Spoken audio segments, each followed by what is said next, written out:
నెల్లూరు కిలేడి అరుణ gang అరాచకాలు ఒక్కొక్కటిగా బయటకొస్తున్నాయి.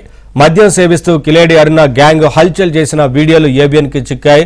సెటిల్మెంట్లు success అయ్యాక ఇలా పార్టీలు చేసుకుంటూ రెచ్చిపోయింది అరుణ గ్యాంగ్. ప్రశ్నిస్తే రౌడీలతో బెదిరించేవారని చెబుతున్నారు.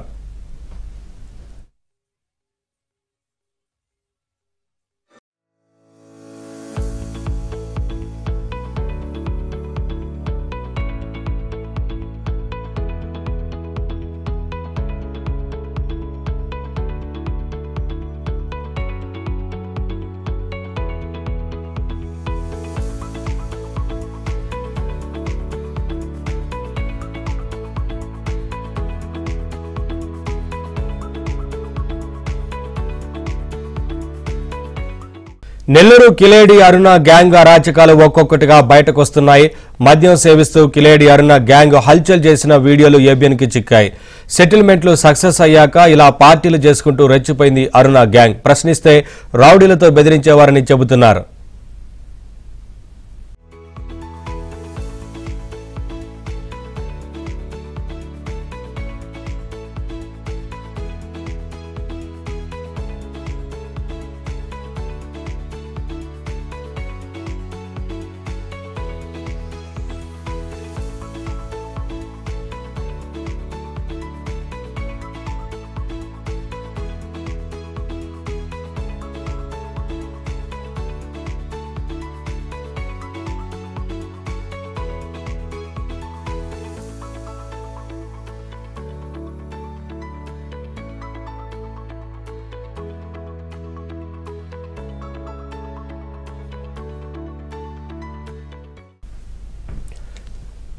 నెల్లూరు కిలేడి అరుణ గ్యాంగ్ అరాచకాలు ఒక్కొక్కటిగా బయటకొస్తున్నాయి. మద్యం సేవిస్తూ కిలేడి అరుణ గ్యాంగ్ హల్చల్ చేసిన వీడియోలు ఏబిఎన్ కి చిక్కాయి. సెటిల్మెంట్లు సక్సెస్ అయ్యాక ఇలా పార్టీలు చేసుకుంటూ రెచ్చిపోయింది అరుణ గ్యాంగ్. ప్రశ్నిస్తే రౌడీలతో బెదిరించేవారని చెబుతున్నారు.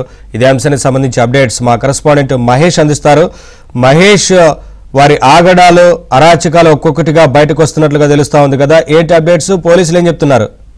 మొత్తం మీద చూస్తే ఈ అరెస్ట్ అయిన తర్వాత అనేకమైనటువంటి విషయాలు, కిలాడి లేడీ అరుణ అరెస్ట్ అయిన తర్వాత అనేకమైనటువంటి వీరు చేసినటువంటి ఆకృత్యాలు, అన్యాయాలు అన్ని కూడా బయటకు వస్తున్నాయి. ఎంతోమంది బాధితులు కూడా బయటకు వస్తున్నటువంటి పరిస్థితి ఉంది. నిన్నటి రోజున ఆ విజయవాడకు చెందినటువంటి ఒక వ్యక్తి దాదాపు 21 లక్షల రూపాయలు అరుణ మోసం చేసిందని చెప్పి పోలీసులు ఫిర్యాదు చేశారు. దానిపై కూడా కేసు ఫైల్ కాబోతుంది.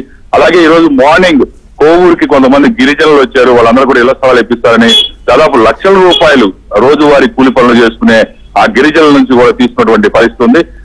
అలాగే కొన్ని గ్యాంగులు, అంటే ఈ గ్యాంగులు లెక్కలకు మిక్కిలో ఉన్నాయి. ప్రతి గ్యాంగ్ లో కూడా ఇది ఇప్పుడు మనం చూసినటువంటి వీడియోలు అన్ని కూడా సోని అనే ఒక మహిళకు సంబంధించిన గ్యాంగ్. వీళ్ళంతా కూడా వ్యభిచారం, పెద్ద పెద్ద వాళ్ళ దగ్గరికి మహిళల్ని, యువతుల్ని, ఎవరైతే పేద నిరుపేద మహిళలు ఉన్నారో వాళ్ళని రకరకాలుగా వాళ్ళని ఈ రొంపులకు దించి వ్యభిచారం చేయించడం. అలాగే కొన్ని దూర ప్రాంతాలకి, నాయుడుపేట వంటి ప్రాంతాలకు వెళ్లి చాలా పెద్ద పెద్ద బిగ్ షాట్స్ తీసుకొని వెళ్లి అక్కడ రేవ్ పార్టీలు వంటి చేయటం, పేకాట ఆడించటం, కొన్ని ఇళ్లకి అర్ధరాత్రి వేళల్లో ఈ మహిళల్ని పంపించి వాళ్ళ మీద దౌర్జన్యాలు చేయించడం, గందరగోళం చేయటం, పక్క రోజు మళ్ళా వెళ్లి సెటిల్మెంట్లు చేయటం, ఇలా ఎన్నెన్నో అన్యాయాలు, ఆకృత్యాలు వీళ్ళ గురించి చెప్పడానికి సమయం సరిపోయినటువంటి పరిస్థితి. దాదాపు ఇవన్నీ కూడా పోలీసులు చాలా తీక్షణంగా మొత్తం పరిశీలిస్తున్నారు, శోధిస్తున్నారు. ఇప్పటికే చాలా మంది రౌడీలు కూడా గుర్తించడం జరిగింది. నెల్లూరు, ప్రకాశం, తిరుపతి జిల్లాల్లో అత్యధికంగా ఇలా గ్యాంగులు ఉన్నారు. ఈ మహిళలు సైతం గ్యాంగులు నడుపుతున్నారంటే వాళ్ళు ఏదైనా బాగా అక్రమ సంపాదన వచ్చినప్పుడు ఈ విధంగా మహిళలు, పురుషులు అందరూ కలిసి ఆ వీడియోలు మనం చూడవచ్చు. ఎంత ఘోరంగా హల్చల్ చేస్తున్నారు. ఇదంతా కూడా సోనీ గ్యాంగ్ సాగిస్తున్నటువంటి చేసినటువంటి హల్చల్. దాదాపు నెల్లూరుకి భగత్ సింగ్ కాలనీ ఉంది. భగత్ సింగ్ కాలనీలో టిట్కో ఇళ్లు, గత టీడీపీ ప్రభుత్వం టిట్కో ఇళ్లు నిర్మించింది పేదవాళ్ళ కోసం. అయితే వైసీపీ ప్రభుత్వం వాటిని పేదలకు ఇవ్వలేదు. ఆ ఇళ్ల పైన చేరి ఈ విధంగా హల్చల్ చేస్తూ ఉన్నారు. ఎవరైనా వీళ్ళని కానీ ప్రశ్నిస్తే వాళ్ళ పైన దౌర్జన్యాలు చేసే పరిస్థితి. ఇలా ఎంతో మంది మౌనంగా వీళ్ళు చేసినటువంటి ఆకృత్యాలు, అన్యాయాలకు బలైపోయారు. ప్రశ్నించినటువంటి పరిస్థితిలో గత 5 ఏళ్లు భరించారు. కానీ ప్రస్తుత కూటమి ప్రభుత్వం చాలా సీరియస్ గా తీసుకుంది. జిల్లా ఎస్పీ కృష్ణకాంత్ నేతృత్వంలో పెద్ద ఎత్తున విచారాలు సాగుతున్నాయి. ఇప్పటికే రౌడీలు చాలా మంది ఇక్కడ నుంచి పరారైపోవడం జరిగింది. Thank you Mahesh.